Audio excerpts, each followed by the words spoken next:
Hello, welcome to All or Nothing TV. I'm Andy Brassell. Now we're going to be looking back at some of the World Cup qualifiers in Europe over the last week or so, and it's really important to reiterate that they are qualifiers.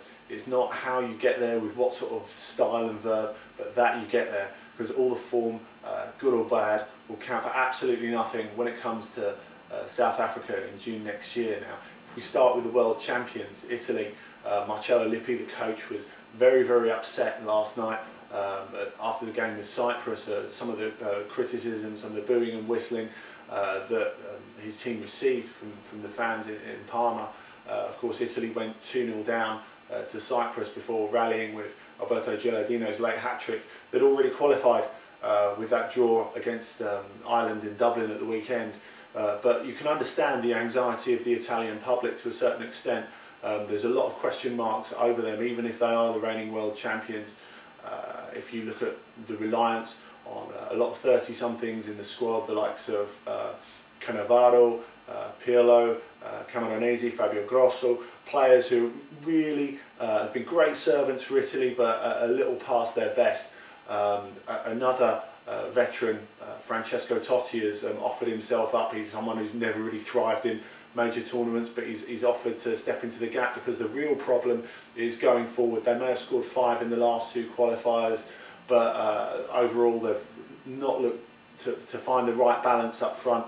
You wonder how much longer they can leave out the fantastic Sampdoria duo of Gianpaolo Pazzini and Antonio Cassano. Now, of course, Cassano's got a great reputation as the bad boy of Italian football. Pazzini, even more unfortunate, I think, because he seems to have paid the price for that early sending off in the game against Ireland in Bari earlier in the qualifying campaign. A rather harsh red card, but he's been marginalised since then. But if Pazzini and Cassano continue to do well and do damage at the sharp end of the Serie A table, you wonder how much longer Lippi can leave them out. But Lippi is experienced enough to know that the qualifiers are one thing, the final tournament's another. So he'll be able to tinker, and there's no doubt that Italy will be a formidable proposition defending their title when it does come to South Africa. Of course, another Italian and another experienced coach, Fabio Capello, he won't be overreacting to criticism received in the English media after the defeat in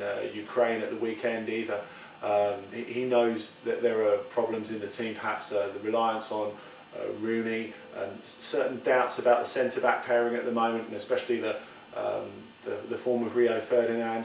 But also he's someone who already knew there was work to be done, and England are no more or less likely to win the World Cup after the defeat in Dnipropetrovsk than they were after last month's resounding win over Croatia.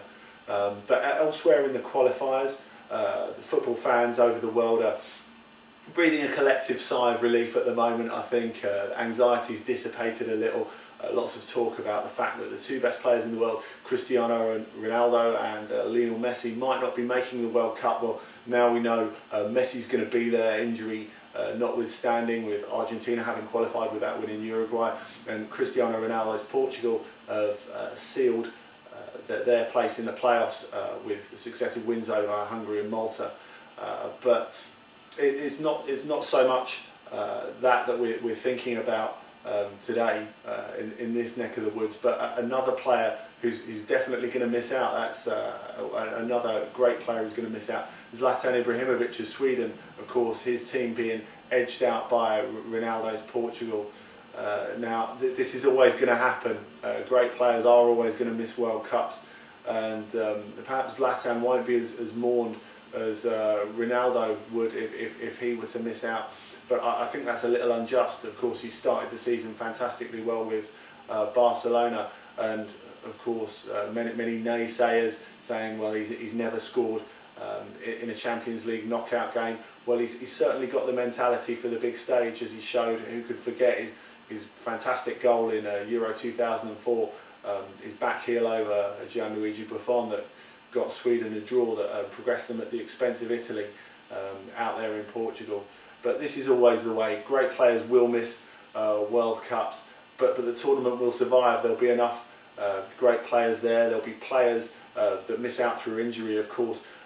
Ronaldo is a doubt for Portugal's playoff, and I think this is going to be a real flashpoint between the player in Real Madrid, perhaps for the first time. Jorge Valdano, the Real Madrid sporting director, didn't want him to play in the game against Hungary, and he came off injured after half an hour. Well, I think we know how much it means to Ronaldo playing for Portugal, and he won't want to miss the playoff game.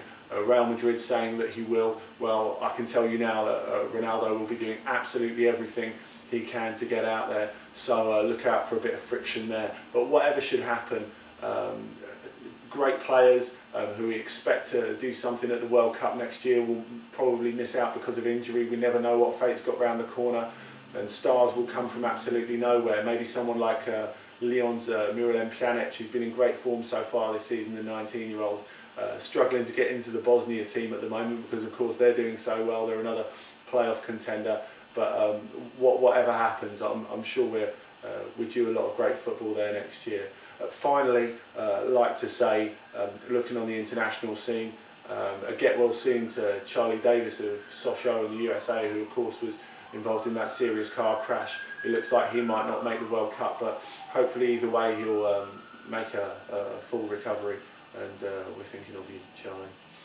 So thanks for joining us once again. You can catch up on www.allornothingtv.net. You can email allornothingtv@hotmail.com. It might be easier just to follow us on Twitter, twitter.com/Andy Brassell. Any comments, feedback, anything like that, we'd love to hear from you. So we're back to club football this weekend. There's a lot of games to enjoy, notably Milan-Roma on Sunday night, so enjoy all those, and we'll see you again soon.